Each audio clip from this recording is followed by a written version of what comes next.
Hello students, good morning. आज मैं आप लोगों को ये बताना चाहूँगा कि आपके काव्य खंड से जो अध्याय नंबर 2 है पदावली, जिसका शीर्षक है पदावली और इसकी कवित्री हैं मीराबाई। अभी तक इनके जीवन परिचय के बारे में हमने आप लोगों को बोर्ड के माध्यम से पढ़ाया था, समझाया था, सब कुछ बताया था। लेकिन आज जो हम ये पदावली चैप्टर लेके आए हैं, ये हमारा किस मकसद से लेके आए हैं, ये आप लोगों के होमवर्क के लिए है। तो आप लोग एक बार अपने बुक को खोलिए, पेज नंबर 93 यानी 93 पेज संख्या खोलिए। आपको पाठ मिलेगा अध्याय 2 और पाठ का नाम मिलेगा पदावली और उसके नीचे कवित्री मिलेंगी मीराबाई। सो आप लोगों को टिक करना है, अपने किताब में टिक कीजिए। जैसे हम बता रहे हैं, जिस आधार पे बता रहे हैं उस हिसाब से आप लोग टिक कीजिए। और टिक करने के पश्चात जब ये कंप्लीट हो जाए, ये पाठ पूर्ण रूप से तैयार हो जाए, तो आप लोग अपने नोटबुक की कॉपी को लेकर के अपने बुक के माध्यम से साफ और सुंदर अक्षरों में लिखना शुरू कर दीजिए। तो मैं समझता हूँ जहाँ तक कि आप लोग अब अपने किताब खोल लिए होंगे, पेज नंबर 93 भी खोल लिए होंगे, शीर्षक पदावली अध्याय नंबर 2 आपको मिल गया होगा।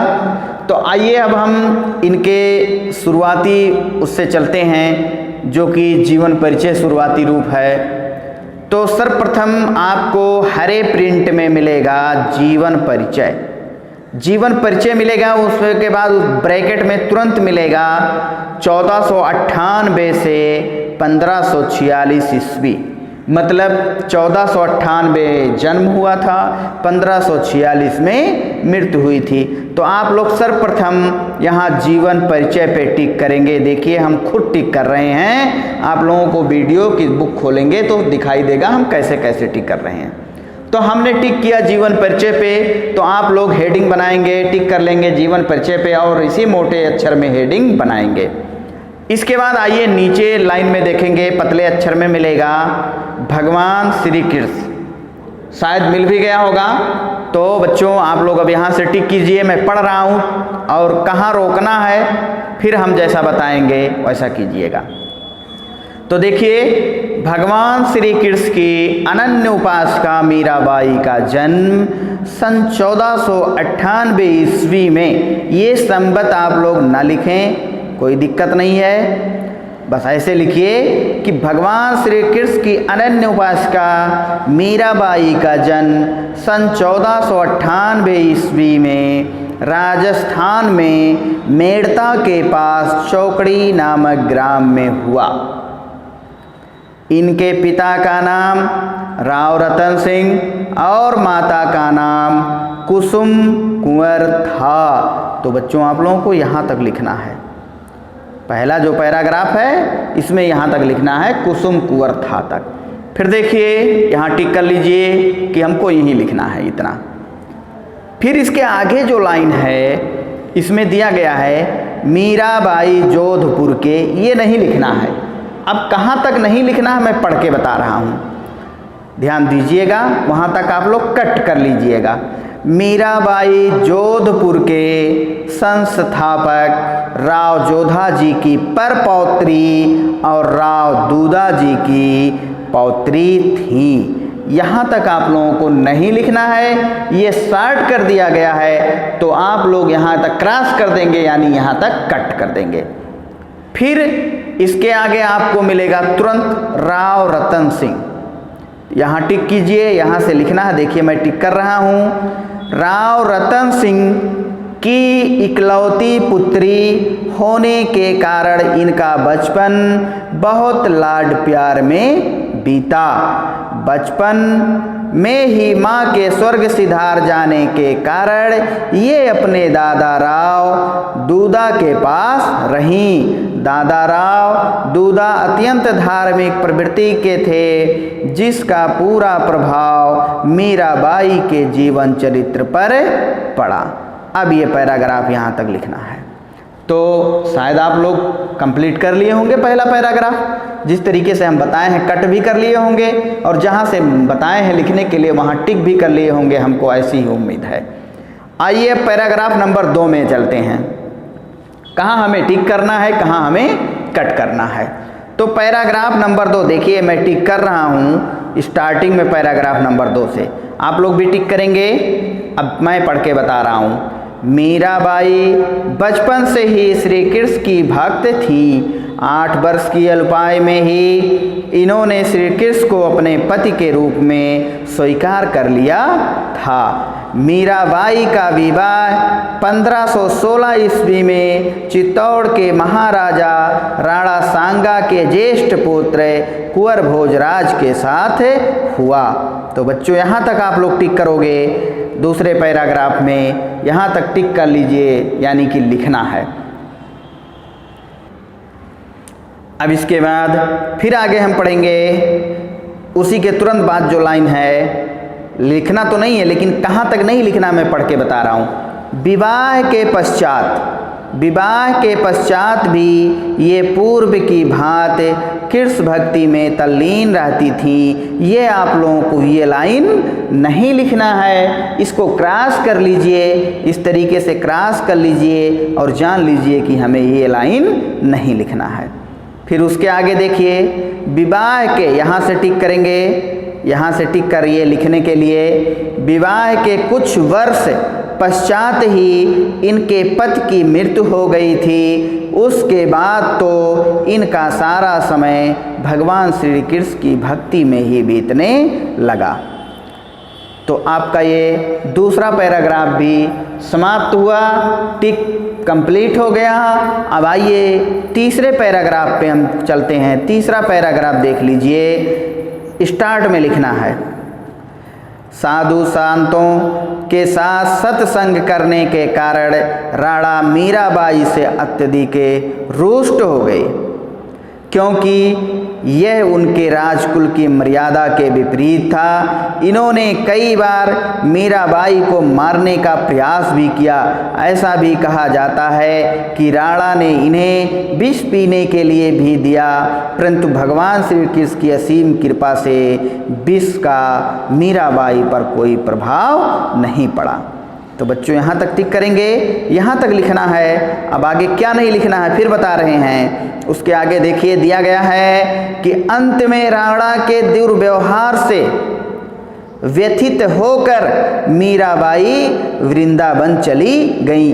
ये आप लोगों को नहीं लिखना है, ये क्रॉस कर लीजिए। फिर इसके आगे तुरंत आपको मिलेगा संत कबीर दास का लाइन, तो यहाँ पे टिक कीजिए, आपको लिखना है संत कबीर दास इनके प्रेरक एवं गुरु माने जाते हैं।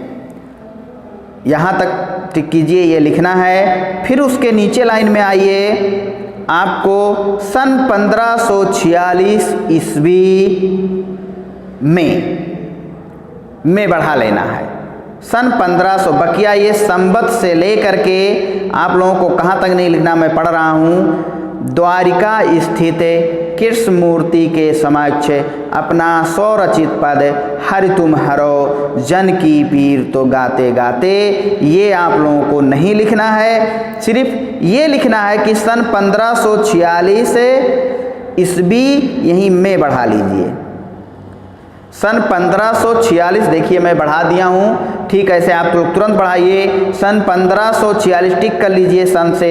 सन 1546 ईस्वी में श्री कृष्ण की, पूरा लाइन छोड़ के लास्ट लाइन में आ जाइए।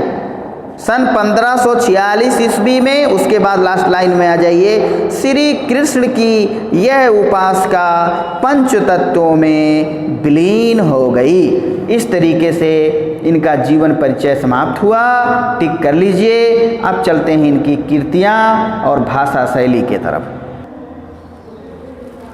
तो बच्चों अब मैं ये कहूँगा कि आप लोग पेज नंबर 94 खोल लीजिए और उसमें आप लोग देखेंगे, आप लोगों को मिलेगा, जैसा कि मैं कलम जहाँ रख रहा हूँ देखिए मिल रहा है काले अक्षरों में, मोटे अक्षरों में भाषा, उसके नीचे मिल रहा है शैली। तो आप लोगों को सबसे पहले अब जीवन परिचय जहाँ समाप्त हो रहा है उसके नीचे आप लोगों को डालना है हेडिंग भाषा। अब भाषा में कहाँ तक लिखना है मैं पढ़ के टिक करा दे रहा हूँ। मीराबाई के पदों में राजस्थानी, ब्रज और गुजराती भाषा का मिश्रण पाया जाता है। कहीं कहीं पंजाबी, खड़ी बोली और पूर्वी भाषा का भी प्रयोग मिल जाता है। बस यहीं तक लिखना है आपको 2 लाइन, इस 2 लाइन पे टिक कर लीजिए। इसके बाद उसके नीचे हेडिंग पे आ जाइए, देखिए शैली दिया है, आइए शैली पे हम टिक करवा रहे हैं। मेरे हिसाब से इसमें कोई कटिंग नहीं करना है, पूरा लिख लीजिए, छोटा भी है क्योंकि इसमें क्या कट किया जाए, शार्ट में है खुद।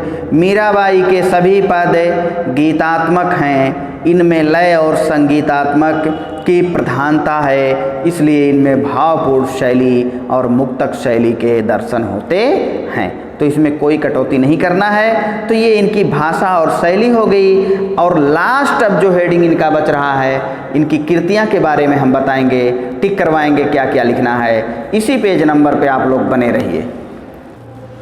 तो जैसा कि हमने कहा इसी पेज नंबर पे आप लोग बने रहिए। जस्ट अपने जहाँ शैली हेडिंग है उसके बाएं तरफ देखेंगे मोटे अक्षर में, देखिए मैं कलम चला रहा हूँ, कृतियाँ, ऐसे हेडिंग डालेंगे और यहाँ लिखेंगे नीचे, ठीक लिखेंगे कि भक्ति रस में, यहाँ टिक कर लीजिए, भक्ति रस में सराबोर इनकी प्रमुख कृतियाँ निम्नवत हैं। अब इसमें देखिए बच्चों 8 कृतियाँ दी गई हैं, लेकिन आप लोगों को मैं 3-4 लिखाऊंगा, बस इससे ज़्यादा नहीं, जो बहुत इम्पॉर्टेंट हैं।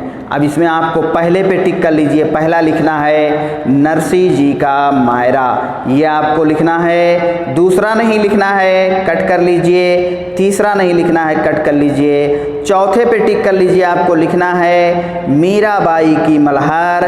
5वां नहीं लिखना है। 6वां पे निशान लगा लीजिए, गरबा गीत, ये लिखना है। 7वां नहीं लिखना है। 8वें पे निशान लगा लीजिए मीरा की पदावली।